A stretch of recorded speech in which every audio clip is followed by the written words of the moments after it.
Taranja basketball fedinina ny tompondakan'ny ligina Analamanga famaranana efatra no tanterahana tamin'ity faran'ny herinandro ity ka ny fanadihadiana ao arahantsika dia nilalao famaranana teo amin'ny latsaky ny 12 taona zazalahy izay nikatrohan'ny Dream Team sy ny Stade Olympique de Lemirna. Ny Dream Team moa no nivoasitra ho tompondaka tamin'izany faninanana izany.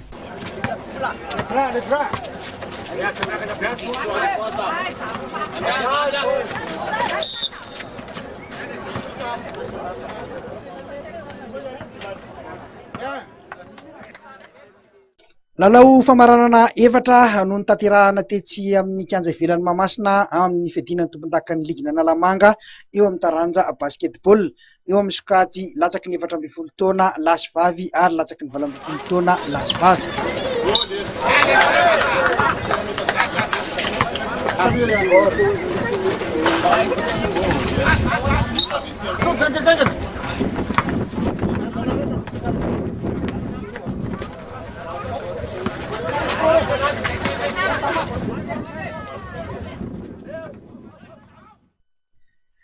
Ity arahantsika amin'ny sary ity dia ny lalao famaranana teo amin'ny Dream Team manao akanjo mena amin'ny sary sy ny Stade Olympique de Lemirna manao ny akanjo mahazatra azy ny mena valahana izany.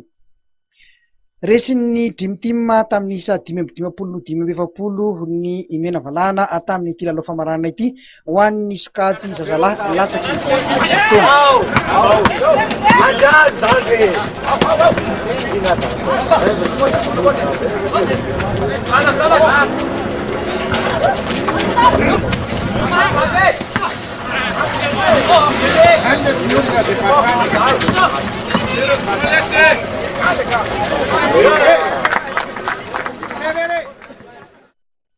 Teo amin'ny apaefam-potoana roa voalohany dia zareo Dream Team no tena nifeny lalao, ny sesisesy arak'izany ny baolina maty ary nisy lavidavitra mihitsy ny elanelana ny isa teny amin'ny silaitra be.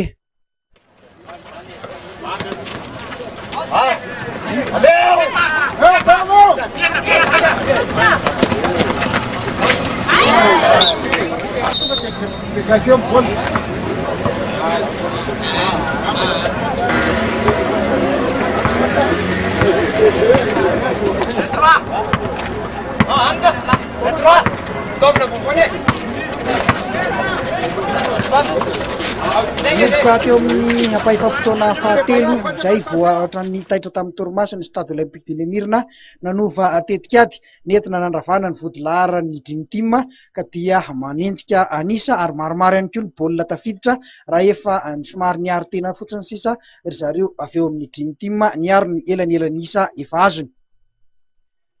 Efa tara loatra araka izany ny fanafian'ny Stade Olympique de Lemirna ka mora foana ho an'ny Dream Team no nitazona ny elan'elan'isa azony ka nipatany ny fandresena tamin'ity lalao famaranana ho fedinan'ny tompondakan'ny ligina Analamanga ho an'ny latsaky ny 12 taona ity.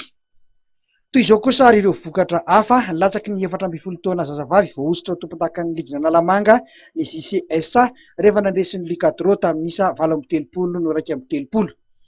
Mbola eo amin'ny latsaky ny 14 taona zazalahy ihany dia ny AMPB